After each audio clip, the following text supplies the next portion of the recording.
Hello जी, सभी को नमस्ते। कैसे हो आप सब? आजकल बरसात का मौसम है तो सभी जगह बारिश हो रही होगी, कहीं कम हो रही होगी, कहीं ज़्यादा हो रही होगी। आज मैं आपके सामने लाइव आई हूँ अपने कुछ विचारों के साथ में, जो मुझे लगता है कि लोग बोलते हैं। और वो ये है कि मतलब जो मैंने देखा है कि जब भी हम किसी के सामने बात करते हैं इंश्योरेंस की, तो उनको लगता है कि हम शायद इंश्योरेंस बेचने की ही बात कर रहे हैं। मैं एक चीज़ यहाँ पर आपको बताना चाहती हूँ कि इंश्योरेंस की बात करना मतलब इंश्योरेंस को बेचना ही नहीं होता है। कहीं ना कहीं ये भी होता है कि हम जो पहले से आपके पास चीज़ें चल रही हैं, जो चीज़ें पहले से आपने अपने परिवार को सिक्योर करने के लिए लिया है, उसके बारे में भी हम बात कर सकते हैं। क्योंकि ऐसा नहीं है, आजकल जिससे भी बात करते हैं सबके पास इंश्योरेंस है।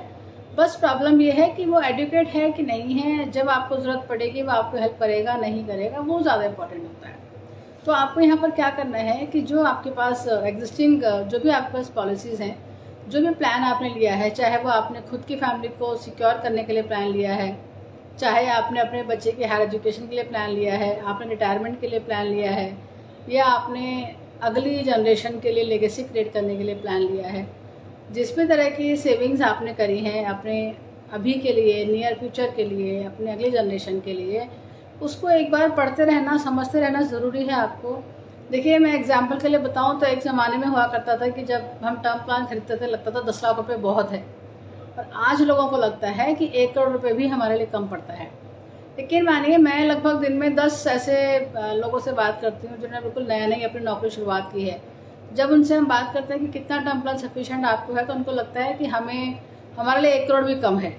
तो वही बात है, जहाँ एक ज़माने में 10 लाख, 20 लाख, 25 लाख बहुत मायने रखता था, वो आज के ज़माने में जो है वो 1 करोड़ रुपये भी उनको कम लगता है कि नहीं, कम से कम 2 करोड़ होना चाहिए, 5 करोड़ होना चाहिए, इस तरह से। तो जैसे मैंने बताया, खुद के लिए अगर आपने टर्म प्लान लिया है तो उसको भी समझना है आपने। अगर आपके घर में छोटे बच्चे हैं, उनकी एजुकेशन के लिए, देखिए एजुकेशन क्या है कि पहली से लेकर 12वीं तक की एजुकेशन तो हो जाती है नौकरी के साथ साथ में।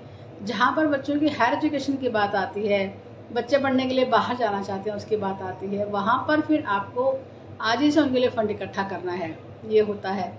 दूसरा है कि अगर आजकल एक आम तौर पे जो धारणा बन गई है, ये बन गई कि जो नौकरी पेशा लोग, उनको लोन बहुत आराम से मिल जाता है।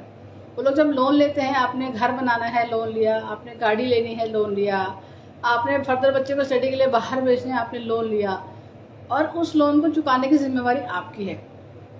अब इस कंडीशन में क्या होता है कि अगर भगवान ना करे, कभी ईश्वर के आगे किसी की नहीं चलती है, अगर भगवान न करे कि कोई दुर्घटना घट जाती है और हम अवेलेबल नहीं रहते हैं बच्चों के लिए, तो वो जो लोन हमने लिया है वो लोन कैसे चुकाया जाएगा? तो इस पर भी हमें सोचना होता है। तो इसीलिए मेरा ये कहना है कि हम जब बात करते हैं हमेशा, तो बेचने की बात ही नहीं करते हैं, हम इसकी बात भी करते हैं कि आप जो है इस जो भी आपके पास अभी है उसको आप पढ़ें। Rahul Negi ji, thank you so much. आपने लिखा है कि मैम सही जानकारी दे रही हैं आप, आजकल के हिसाब से बहुत ज़रूरी है इंश्योरेंस। बिल्कुल Rahul ji, thank you so much. अच्छा, मुझसे बहुत से लोग पूछते हैं कि मैं कहाँ से बिलोंग करती हूँ, तो मैं आपको बताना चाहती हूँ कि मैं उत्तराखंड से बिलोंग करती हूँ। मैं उत्तराखंड पौड़ी गढ़वाल से बिलोंग करती हूँ, और बीरोखाल मेरा ब्लॉक पड़ता है, और मेरा जो गाँव है वो रगड़ी घाट पड़ता है। लेकिन मेरा बॉर्न एंड बॉटअप जो है वो दिल्ली में ही हुआ है, मेरी एजुकेशन सब कुछ दिल्ली में ही हुई है। पर इसका मतलब ये नहीं है कि मेरा उत्तराखंड से कनेक्ट नहीं है, या मैं वहाँ पे बात नहीं करती हूँ, या मुझे अपनी भाषा में बात करनी नहीं आती है। कभी जब ज़्यादा लोगों की डिमांड आएगी तो मैं बिल्कुल आपको गढ़वाली में बोलकर दिखाऊंगी कि मैं गढ़वाली में भी अच्छा बोलती हूँ, बहुत अच्छा बोल लेती हूँ। तो 2-3 तरह के इंश्योरेंस, जैसे मैंने आपको बताया कि जैसे ही आपकी नौकरी लगती है, खुद के लिए टर्म प्लान ज़रूर लीजिए।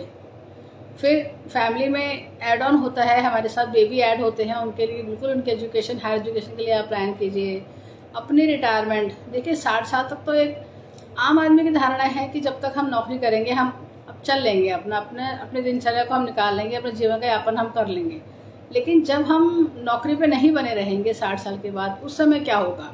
उसके बाद भी हम शायद, जो आज का स्टैटिस्टिक्स है वो ये कहता है कि तब भी हम 2 समय की दवाइयाँ, 2 समय का खाना, वो सब चीज़ें ज़रूर इस्तेमाल करते हैं। राहुल जी बोल रहे हैं कि आप मैदानी क्षेत्र के ही लगते हैं मैम। राहुल जी, मैं बिलोंग्स करती हूँ उत्तराखंड से, और कभी अगर आपसे बात करने का मौका मिलेगा तो मैं आपको ज़रूर बताऊंगी कि मैं उत्तराखंड से बिलोंग करती हूँ। मैं पहाड़ी भी बहुत अच्छी बोलती हूँ। आपको लग रहा है शायद कि मैं मैदानी क्षेत्र से, क्योंकि शायद मेरी हिंदी में, मेरे बोल में शायद वो एक्सेंट नहीं आता है कि आपको लगे कि मैं उत्तराखंड से बिलोंग करती हूँ, बट रियली मैं उत्तराखंड से बिलोंग करती हूँ। पौड़ी गढ़वाल से हूँ मैं, बीनोखाल मेरा ब्लॉक है, रगरीघाट मेरे गांव का नाम है। तो ये सब चीज़ें हैं। तो मैंने वैसे आपको बताया कि इंश्योरेंस के बारे में बात करने का मतलब ये नहीं कि हम इंश्योरेंस बेचने की बात कर रहे हैं। हम यहाँ पर अपने जो हमारे हाथ में इंश्योरेंस है, जो हमने अभी इंश्योरेंस लिया है, उसके ज़रिए अपने परिवार को सुरक्षित करने की बात कर रहे हैं। देखिए, thank you Rahul ji, thank you so much. मेरी तरफ से भी आपको नमस्ते है। मैं एक चीज़ आपको बताना चाह रही हूँ कि कोविड का समय हम सब ने देखा है, और यकीन मानिए मेरा खुद का जो कॉन्फिडेंट है वो इंश्योरेंस में इतना ज़्यादा भी कोविड के बाद ही आया है। क्योंकि कोविड में हम सब ने वो समय देखा कि हमारे पास मतलब पैसा था, लेकिन हम अपना ट्रीटमेंट नहीं करा पाए। कहीं ना कहीं इंश्योरेंस नहीं होने की वजह से भी, पैसे की कमी से भी हम लोगों ने अपने नियर एंड डियर को खोया है। तो वो भी एक बहुत बेकार समय जो हम लोगों ने देखा था गया है। तो बस एक ही विनती आप सबसे है कि इंश्योरेंस के ज़रिए अपनी फैमिली को प्रोटेक्शन कीजिए। इंश्योरेंस में देखिए, हम ये इमरजेंसीज होती हैं, मेडिकल इमरजेंसीज जो होती हैं, लाइफ की जो वाकई थ्रेटनिंग्स जो होती हैं, वो सब क्या होता है, इमरजेंसी होती हैं। तो एक छोटा सी रकम दे करके हम अपने इमरजेंसी को किसी एक कंपनी पे ट्रांसफ़र कर सकते हैं, है ना। थोड़ा सा हमने पैसा दिया पूरे साल में एक बार, और हमने उसको किसी कंपनी में ट्रांसफ़र कर दिया, ये हम ज़रूर कर सकते हैं। लेकिन फिर वही बात आपने समझना है। अगर आपको याद हो तो निर्मला सीतारमण जी, फाइनेंस मिनिस्टर की भी स्टेटमेंट एक आई थी कि जब भी हम कोई चीज़ लेते हैं तो आपको समझ के लेनी है, और ख़ासकर अपने जानने वालों से ही लेनी है। क्योंकि वहाँ पर कहीं ना कहीं एक ट्रस्ट फैक्टर आपका बना होता है, और आपको पता है कि आपके जानने वाले कभी भी गलत चीज़ आपको नहीं बताएंगे। और सबसे बड़ी बात, गलत चीज़ वो नहीं बताएंगे। और दूसरी बात है कि अगर आप उन्हें अच्छा रिकमेंड करेंगे तो कल, सॉरी, अगर वो आपको अच्छा रिकमेंड करेंगे तो कल कहीं ना कहीं और 4 लोगों के नाम आप उनसे भी ले सकते हैं कि मैंने अगर आपको अच्छी सर्विस दी है तो आप और 4 लोगों के नाम मुझे दीजिए। तो मेरे ख्याल से आज के लाइव में इतना ही चलते हैं। कोशिश करूँगी दोबारा से अगले शुक्रवार को आपके साथ जुड़ूंगी कुछ और लाइव डिटेल्स के साथ में।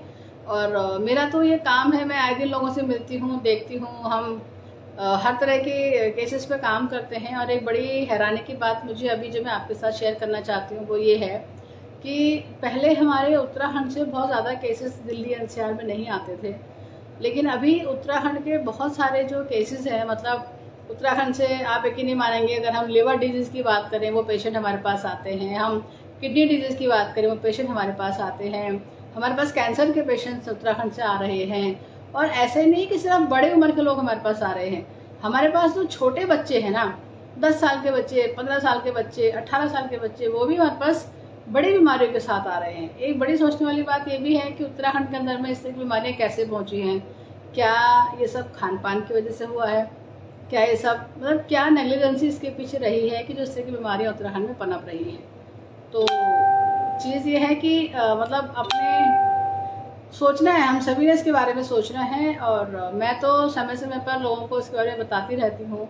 और मैं दोबारा, जैसे मैंने आपको बताया कि फिर दोबारा बहुत जल्दी एक लाइव आपके साथ करूँगी, जिसमें मैं बताऊँगी आपको कि अब तक किस तरह की समस्याएं हमारे साथ हुई हैं और हम उसको रोकने के लिए हम कैसे काम कर सकते हैं। यकीन मानिए, हम जब साथ मिलकर काम करेंगे तो बहुत सी चीज़ों को हम अपने लेवल पे ख़त्म कर सकते हैं। मतलब हमें हर चीज़ के लिए सरकार का मुँह नहीं देखना है।